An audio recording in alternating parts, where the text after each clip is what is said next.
Ito ang bayan ni Pawikan, na tirahan din ng iba't ibang uri ng isda at namang dagat.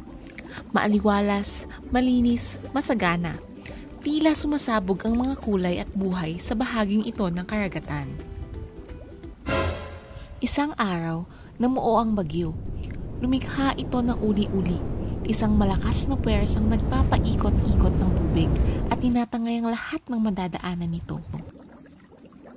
Humupa ang unos, nagkamalay si Pawikan. Napadpad siya sa bayan sa ilalim ng dagat na mistulang tambakan ng sayi-saying basura. May bagong tapon ng basura?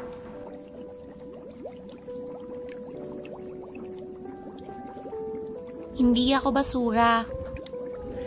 Ba't ganyan ang itsura mo? Hindi ko alam Wala naman akong dating basura sa aking katawan.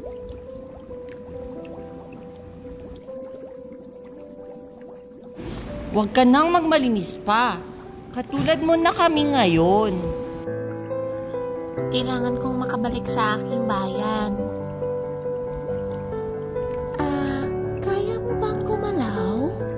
Sinubukan niyang gumalaw ngunit hindi naman siya nakakalayo. Humina ang kanyang pangamoy at litong-lito siya sa mga direksyon. Lumipas ang mga araw at lahat sila ay lalong humihina. Matamlay at di makakilos. Magdamag na tulog na lang si Dolphin. At palaging nakaratay din si Stingray. Naghahanap ng paraan si Pawikan upang hindi na sila magkasakit. Aha! Sasabihan ko ang mga tao na huwag nang magtapon ng basura sa dagat. Naku! Dapat di siya lumapit sa mga tao. Ang ganda sana ng view, kaso sobrang dumi ng tubig. Oo nga dami kasing factories dito. Ha? Pawikan ba yun? Di, mga basura lang yan. Pawikan nga. Dahan-dahang tinanggal ang mga basura sa katawan ni Pawikan. Isang GoPro camera ang sumabit sa leeg niya. Kaya tinanggal nila ito at laking gulat nila sa napanood dito. Kitang-kita ang kalunos-lunos na sitwasyon ng mga lamang dagat. Epekto ng pagtatapon ng basura sa kanilang tahanan. Mabilis na kumalat sa internet ang video at marami ang nabahala. Hinikayat din silang ilagay ang kanilang mga produkto sa matitibay na lalagyang pwedeng gamitin ng paulit-ulit.